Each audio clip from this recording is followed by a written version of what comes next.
idea mo tungkol sa mga aeroplano, pagawa tuloy ako ng paper plane. Okay yan, Shuvi. Not bad yan. Yan yung mga nakasanayan natin ng bata tayo, eh, no? Sige nga, lumipad. Lilipad to, oh. Sige. Oh. Wow, ang ganda ng glide, oh. Oh, di ba? Pero alam mo ba na may iba pang shape na pwedeng gawin para sa airplane? Ano naman yun? Tadan! Ayan? Yes. Lilipad ba yan? I don't believe you. You don't believe? Ito gawa tayo from scratch, okay? Simple lang naman. Ang kailangan lang, itong mga to, gunting or cutter, ruler, colored paper, straw, at tape, okay? So itong mga colored paper na ginupit na natin, one bigger, one smaller, para may dalawang ring. And then, ididikit mo lang siya ng ganyan, okay? Using the tape. One, and isa pa.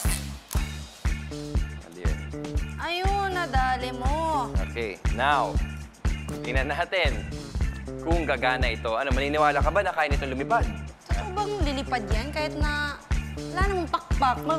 Diba? Ibang-iba sa ano ko. Oo, tama ka naman dyan. Totoo, walang pakpak ito tulad ng mga regular airplanes. Pero, it follows the principles of flying. So, para lumipad ang isang bagay, kailangan nito ng lift and thrust.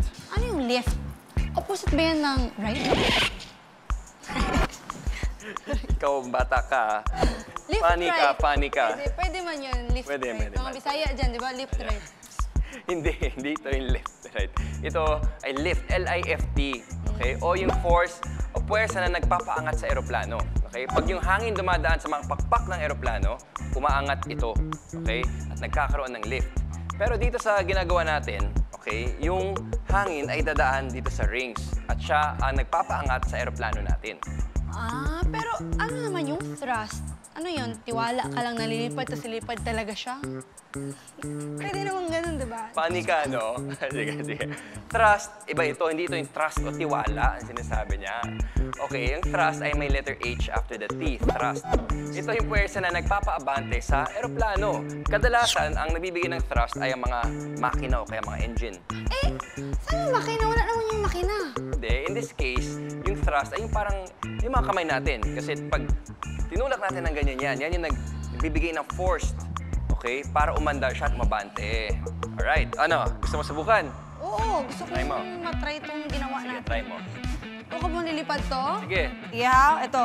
1, 2, 3! Yun, Uy! diba? Lumilipad nga siya, bumabalik Balik pa. pa. Love it! I love Try this. ka dito. Okay. Ile-level up natin ang ating challenge. Level up. Sige. Try mo i-shoot yung mga aeroplano na yan, yung ring planes, dito sa hula hoop na ito. So, doon ka. Okay, 1, 2, 3. Ah! Ba't ka lumabas? Tabingi lang. Left. Konting right, konting Relax kanan. lang, relax. Puro lift ka eh. Ay! It's your fault! Ito na po talaga. Tingnan mo, paki-shoot po ito. Oh! Yun. Oh, nice one, nice one, nice one. Diba? Astig! Grabe! Simple lang, pero parang ang daming science sa likod nito. Diba? Who would have thought na rings na gawa sa bilog ay nakakapag-glide pala ng isang bagay. Not, di kailangan niya ng usual na pakpak. Ganyan, diba?